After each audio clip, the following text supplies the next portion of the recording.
शारदा नदी का रौद्र रूप, गांव के अस्तित्व पर मंडरा रहा संकट।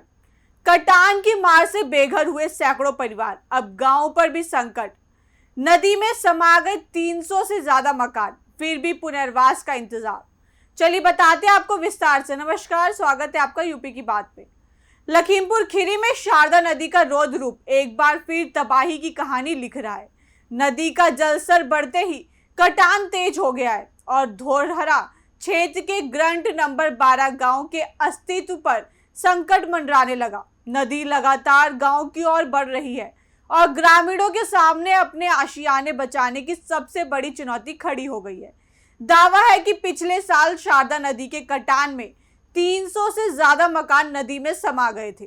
प्रभावित परिवारों को मुआवजे के तौर पर 1,20,000 रुपए तो मिले, लेकिन स्थायी पुनर्वास के लिए जमीन आज तक नहीं मिली।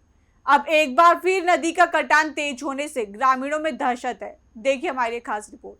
तस्वीरें लखीमपुर खीरी के धौरहरा क्षेत्र के ग्रंट नंबर 12 गांव की है, जहां शारदा नदी का बढ़ता जलस्तर ग्रामीणों के लिए मुसीबत बनता जा रहा है। नदी का पानी बढ़ने के साथ ही कटान की रफ्तार भी तेज हो गई है। नदी लगातार गांव की ओर बढ़ रही है और उसके निशाने पर ग्रामीणों के घर और खेत हैं। हालात ऐसे हैं कि लोगों को हर वक्त इस बात का डर सता रहा है कि कहीं उनका आशियाना भी नदी की धारा में न समा जाए। ग्रामीणों के मुताबिक पिछले साल शारदा नदी ने जमकर तबाही मचाई थी। कटान की चपेट में आकर 300 से अधिक मकान नदी में समा गए। कई परिवार देखते ही देखते बेघर हो गए। सरकार की ओर से प्रभावित परिवारों को करीब 1,20,000 रुपए का मुआवजा दिया गया, लेकिन ग्रामीणों का कहना है कि सिर्फ मुआवजा मिलने से उनकी समस्या खत्म नहीं हुई। उनके सामने सबसे बड़ा सवाल आज भी वही है कि आखिर वे अपना घर दोबारा कहां बनाएं। ग्रामीणों की मांग है कि सरकार उन्हें कम से कम 1-2 बिस्वा जमीन उपलब्ध करा दे, ताकि वे अपने परिवार के लिए दोबारा आशियाना बना सके। ये कटान पिछले 2 साल से हो रहा है, जो कि बहुत गंभीर हालत में कट रहा है।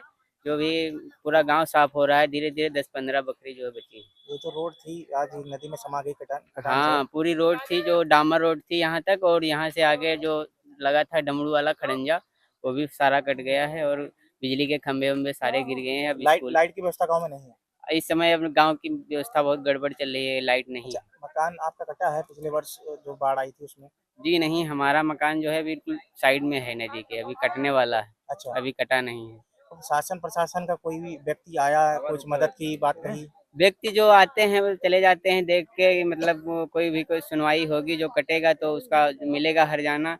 लेकिन जो कितना हर्जाना मिलेगा? 1,20,000 रुपए मिलता है एक कॉलोनी पर जो है। अच्छा, जिसका भी घर कटता है 1,20,000 रुपए मिलता है। ठीक है, जिनका भी कटा है उनका मिल भी गया है। नहीं, अगर रुपया मिल जाएगा तो जमीन मिलती है क्या? जमीन नहीं मिली है, वही तो प्रशासन की जो है गलती है कि दिया जा रहा है और आपका अगर खेती यहाँ पे आओ कटान में चली गई है, जी, अगर हमें हमें चला गया तो क्या 1,20,000 में कहीं जमीन मिल जाएगी, मकान बन जाएगा आपका? नहीं बनेगा। यही तो मांग की जा रही है कि प्रशासन से हमें कहीं 2-3-4 बिस्वे तक का जमीन मिले तो हम घर बनाकर रह सकें, अपना जो है परिवार पाल सकें।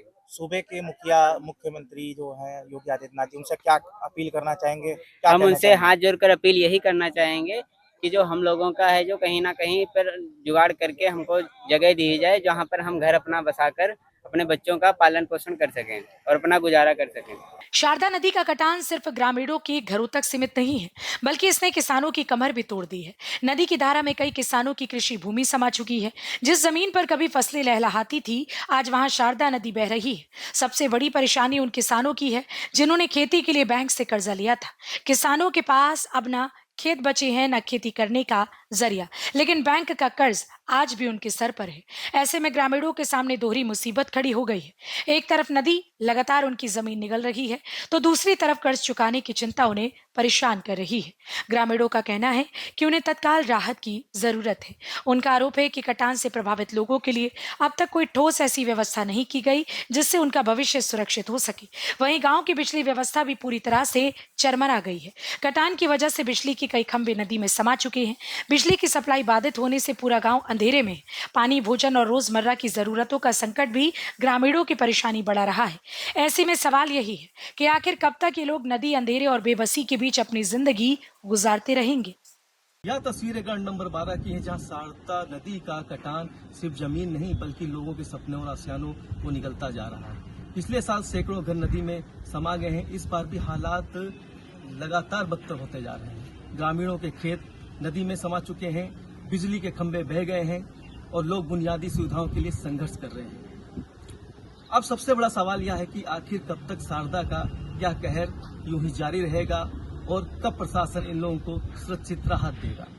लखीमपुर खीरी से यूपी की बात के लिए सुरजीत झा। शारदा नदी का कटान ग्रंट नंबर 12 के ग्रामीणों के लिए महज एक प्राकृतिक आपदा नहीं बल्कि उनके अस्तित्व की लड़ाई बन चुकी है। सैकड़ों परिवार पहले ही अपना घर और जमीन गंवा चुके हैं और अब एक बार फिर नदी का बढ़ता कटान लोगों को डरा रहा है। ग्रामीणों की मांग है कि उन्हें स्थायी पुनर्वास के लिए जमीन दी जाए। फिलहाल इस खबर में इतना ही। बाकी के और अपडेट्स के लिए देखते रहिए यूपी की बात।